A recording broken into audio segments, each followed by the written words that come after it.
Bueno amigos, bienvenidos. Sí, ese pequeño cambio de imagen. Bienvenidos a otro programa de salud en el FIDE. Vamos con la sección de salud. Ustedes saben que la hacemos de esta manera para dar un poco de realce al programa. Hemos hablado de varias cosas. Tal vez nos hemos enfocado un poco a la geriatría y al adulto mayor. Pero también es importante dentro de esto de adulto mayor hablar sobre algunas patologías o enfermedades que comúnmente hemos escuchado, a veces mal diagnosticamos o etiquetamos a las personas con unas enfermedades que realmente son serias. Incluso a veces de broma decimos, vos ya no te funciona, ya estás viejito, ya te agarró el alemán por molestar, decimos cuando hablamos del Alzheimer. O cuando queremos decir que a una persona se le olvidan las cosas, cuando realmente esto es algo muy serio. Antes de eso hay que comprender que existen muchas demencias, pero dentro de ellas, la enfermedad de Alzheimer es una de las principales. Un poco de la historia de Alzheimer es que es una enfermedad que fue descrita por primera vez en el siglo XX, pero a principios, hace más de 100 años, en 1907. Y era descrita como una enfermedad o un síndrome psiquiátrico que tenía, aparte de problemas psiquiátricos, tenía deterioro cognitivo, es decir, la persona iba perdiendo los conocimientos que había adquirido durante su vida. Los progresivos avances en el estudio de las enfermedades, estas neurodegenerativas, son neurodegenerativas porque degeneran los nervios, las neuronas y sus conexiones, han ido modificando estos criterios. Y ahora, aparte de solo lo psicológico o lo que se piensa, pues también se utilizan biomarcadores. ¿Quién describió esta enfermedad? El médico que la describió se llamaba Alois Alzheimer. Por eso en honor a él se le dio ese nombre. Pero ¿cómo fue que la describió? Él la describió como una nueva enfermedad que al principio consideró una forma atípica, o sea, distinta de una demencia presenil. Cuando hablamos de demencia, recordemos, una alteración o trastorno psiquiátrico o psicológico, y presenil, o sea, antes de llegar a la senectud, antes de llegar a la etapa más grande de la vejez. Él la consideró así, algo atípico. Y estos pacientes, aparte de esa demencia presenil, tenían síndromes psicóticos, tenían trastornos de comportamiento, depresión y trastornos cognitivos. Todo esto lo fue viendo poco a poco y ya neuropatológicamente vio que los pacientes tenían placas seniles u ovillos neurofibrilares. ¿A qué nos referimos? Que cuando ya se hacía la necropsia o autopsia, al diseccionar el cerebro, notó que habían placas extrañas. Recordemos que en ese tiempo todavía no había resonancias magnéticas ni estudios de estos, y fue viendo que había ciertas anormalidades en el tejido neuronal. Y estas lesiones aún son fiables hoy en día. Bueno, fue viendo esto, pero al principio lo consideró igual una demencia presenil, lo dejó así, y no le dio un mayor realce. Alois Alzheimer también continuó viendo estos cambios, y estos cambios que continuó viendo Alois Alzheimer, pues le permitieron analizar que habían ciertas cosas extrañas y siguieron sus estudios. Durante el siglo XX se siguió estudiando las demencias y este tipo de enfermedades, y se llegó a la conclusión de que era una enfermedad aparte de una demencia común. Las neurociencias han permitido demostrar que existe un depósito de amiloide, que es una sustancia general, en placas seniles, y esto hace que formen estos ovillos, así como lo de lana, en los neurones, y esto permite que pues se presente la enfermedad de Alzheimer por esta degeneración del tejido neuronal. La clínica es muy variada. Dentro de la clínica pues podemos encontrar pues alteraciones de la memoria, aquello de que se les olvida qué es lo que están haciendo o qué es lo que iban a hacer. Principalmente se empieza a olvidar la memoria reciente.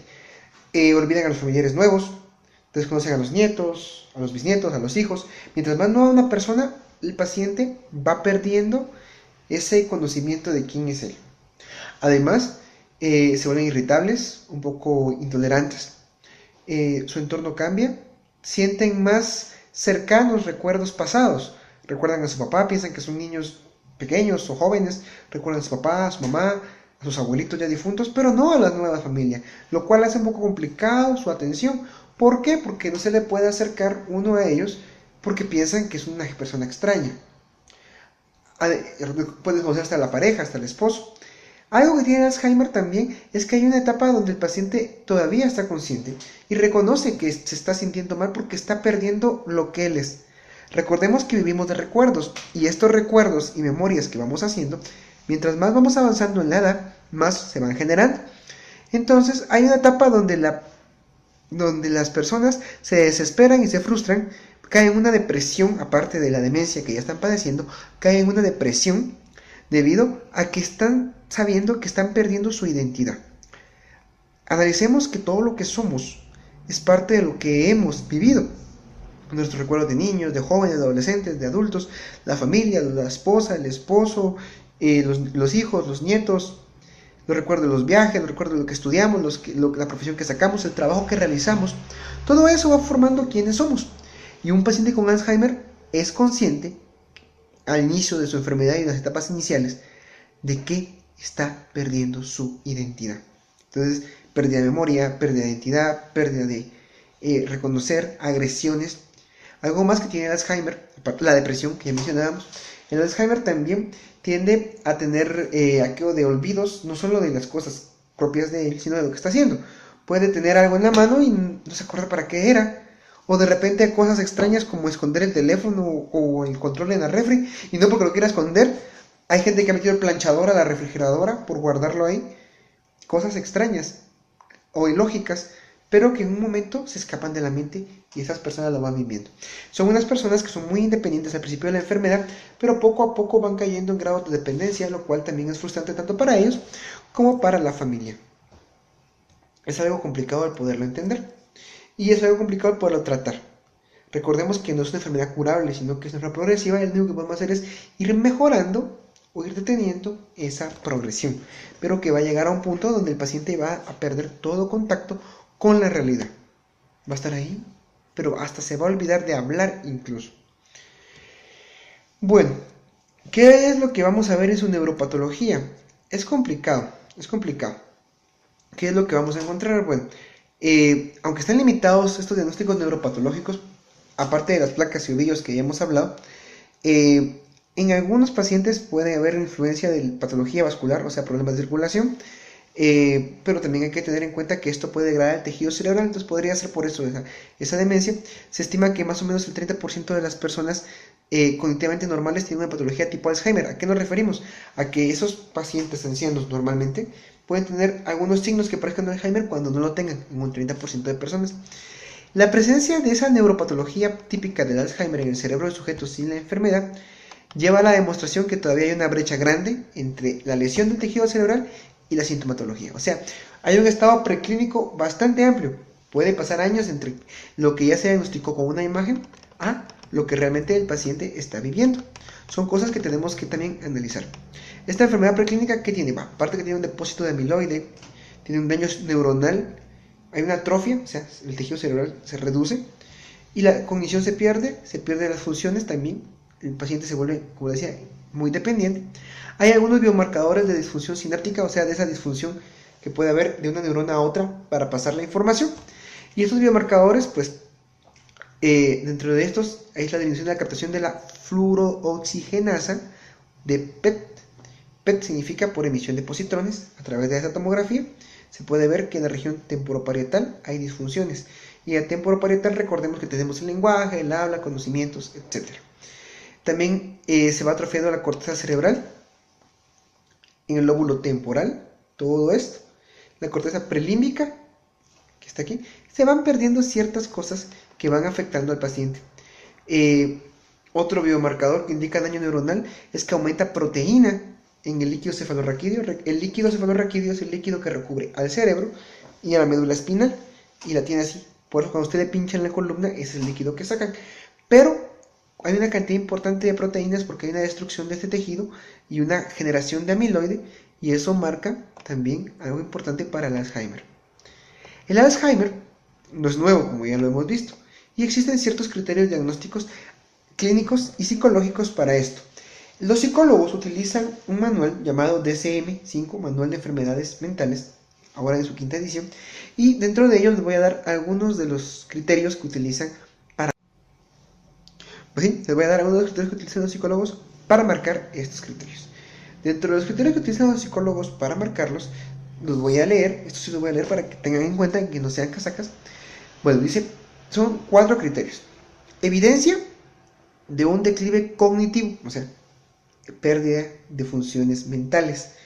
Modesto, dice, desde un nivel previo de mayor desempeño en uno o más de los siguientes dominios.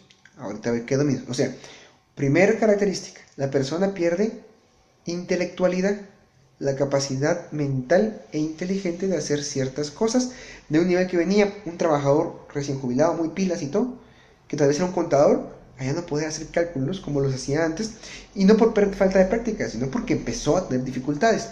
Dentro de esto tenemos que puede ser los siguientes dominios o campos. Preocupación del individuo de un tercero informado, o sea, ya sea del individuo o de otra persona, o de un médico con respecto a estas funciones. Alguien se dio cuenta que está mal, incluso puede ser él el que se da cuenta que está mal, o alguien de la familia o el médico, así como, pero mire, don tal, usted no era así, ¿va? 2. Declive en el desempeño neuropsicológico.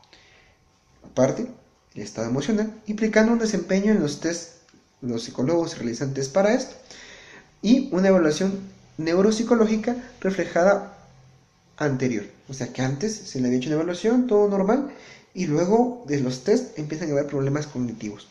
Esa es la primera. Segundo criterio que utilizan los psicólogos. Bueno, estos son para deterioros neurocognitivos menores. Recordemos que el Alzheimer es un deterioro neurocognitivo. No significa que al hacer esto estoy hablando de un Alzheimer. Estoy hablando de déficit cognitivos que pueden ser parte de un Alzheimer y que se va a correlacionar con demás datos. Segundo, déficit cognitivo o insuficiente para interferir con la independencia. Por ejemplo, actividades instrumentales de la vida diaria, rasurarse, llamar por teléfono, manejar. No puede hacerlo, ya se le olvidó hacerlo.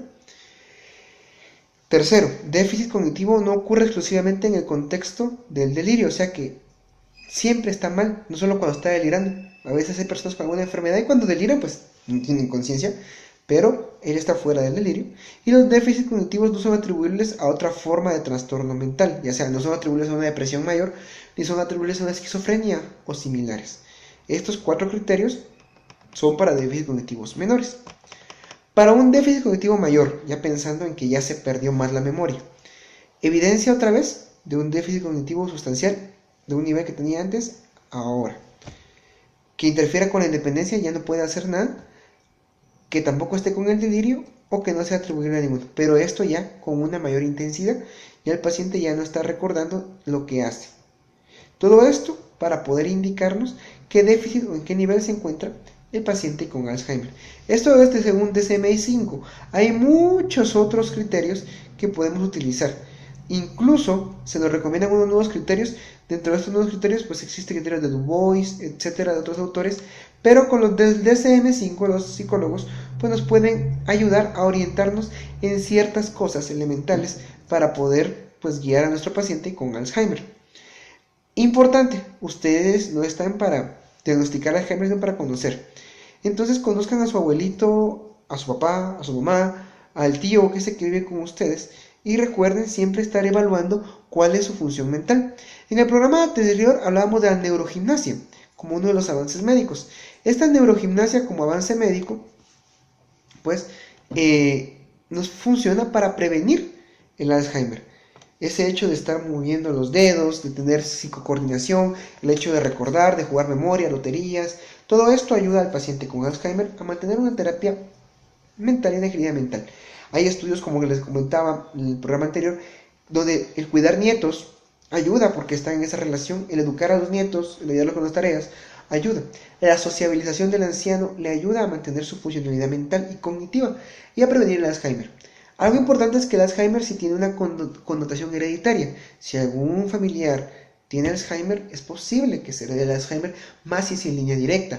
Así que es importante estar siempre en esta gimnasia mental, desde siempre, para estimular nuestra mente. No importa la edad, haga crucigramas, lea, practique, dialogue, discuta, haga ejercicios de álgebra, de matemáticas, lo que le guste, para mantener una salud mental. Yo sé que la salud mental a veces es un poco complicada de cuidarla y que no le damos la importancia y que los psicólogos están para eso, pero los médicos también, porque nos enfrentamos a ciertas demencias. Hoy hablamos de Alzheimer en grandes rasgos y yo quisiera hablar más, pero es difícil a veces solo a través de la cámara explicar lo que estamos haciendo y tengan en cuenta que estas personas sufren demasiado. Por eso Hay que apoyarles, hay que guiarles y comprometernos en el cuidado de cada uno de ellos. Los que tenemos esa responsabilidad somos aquellos que hemos vivido con estas personas. Y si no, pues aquellos que pueden contratar a alguien que los cuide también tener esa responsabilidad de velar por alguien que fue independiente, gran persona, gran papá, gran esposo o mamá o esposa, y que ahora pues se encuentra en dificultades. Todos podemos llegar a esas etapas. Recordemos que el Alzheimer no es la única demencia, aunque es la principal y la más frecuente. Existen otras, incluso vasculares, y que todos podemos llegar a padecer. Nadie está exento de esta pérdida de memoria y como les recuerdo, la memoria es lo principal porque nos va creando nuestra identidad y nos hace ser quienes somos. Así que espero que algo les haya quedado de esta cápsula de salud para nuestro programa Salud en Fide. Vamos a continuar con el avance médico de la semana y también con el tema sobre la fe. Hacemos la pausa respectiva para ver un poquito sobre el Alzheimer en un video para que tal vez se comprenda un poquito más lo que acabo de decir. Hasta la próxima.